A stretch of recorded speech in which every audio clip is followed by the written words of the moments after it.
pas denger doanya itu, masih di kuburan belum pulang, anaknya langsung masuk Islam.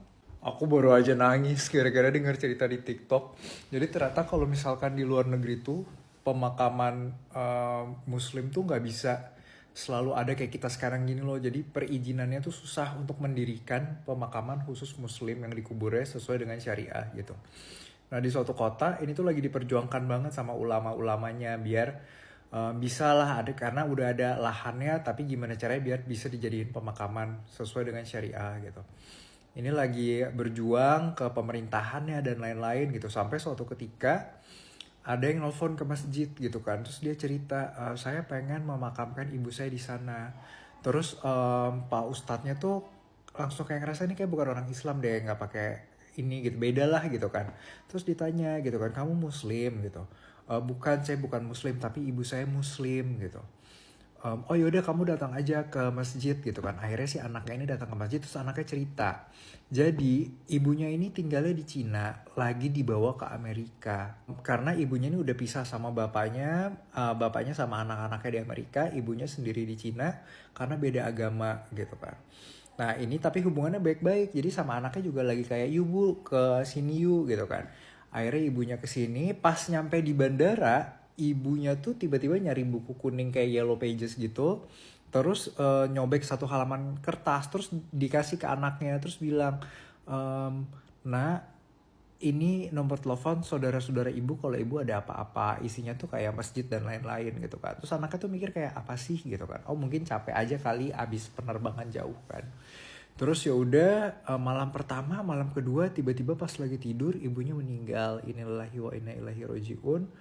Anaknya keinget ke atas itu, akhirnya makanya dia cari tahu, dia telepon, terus ngedenger cerita itu, akhirnya pengurus masjidnya tuh langsung kayak, oh yaudah nggak apa-apa makamin di sini aja gitu kan. Ini bakal jadi pemakaman yang pertama gitu, urusan perizinannya nanti bakal diusahain banget lah gitu kan. Akhirnya ibunya dimakamkan di situ, terus kan ada sholat jenazah kan. Ini pas banget hari Jumat.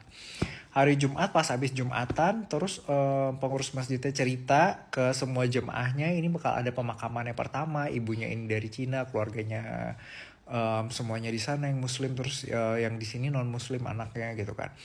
Pas akhirnya langsung dimakamkan, itu semua jemaah Jumatannya tuh nganterin guys sampai ke pemakamannya, sampai keluarganya tuh bingung ini siapa, orang-orang mau pada ngapain gitu kan. Terus akhirnya dijelasin, inilah saudara-saudaranya ibu kamu gitu yang ikut ke pemakaman gitu kan. Udah akhirnya dimakamkan sampai selesai.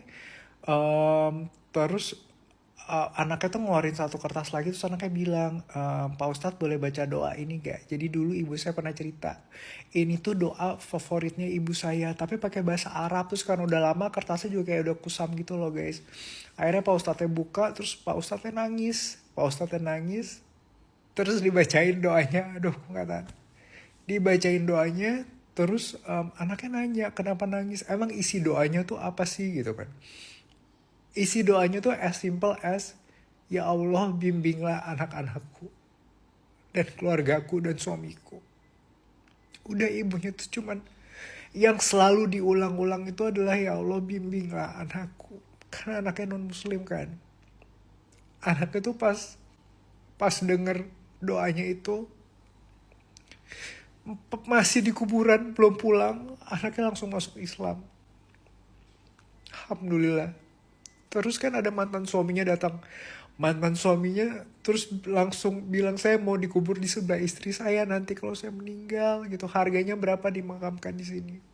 Harganya kamu nyebut la ilaha illallah Muhammad Rasulullah gitu. Suaminya pun langsung masuk Islam saat itu juga gitu. Aku tuh dengar cerita itu kayak bener, kalau kita udah sayang banget sama orang, level sayang kita itu adalah kita cuma pengen orang yang kita sayang tuh selalu di jalan Allah, terus nanti kalau meninggal husnul khotimah, masuk surga gitu. Udah nggak mikirin kayak pengen dia kaya, pengen dia apa gitu. Kayak udah pengennya kayak yang penting selama orang ini selalu di jalan Allah, ya udah gitu kan. Meninggal juga pengennya dia masuk surga. Itu kalau kita udah sayang banget sama orang, pasti udah itu gitu, udah kayak terserah deh yang lain-lainnya gitu.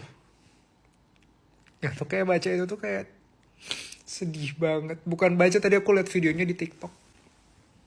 Semoga nanti aku bisa mention si videonya itu ya, jadi kalian bisa lihat yang versi aslinya.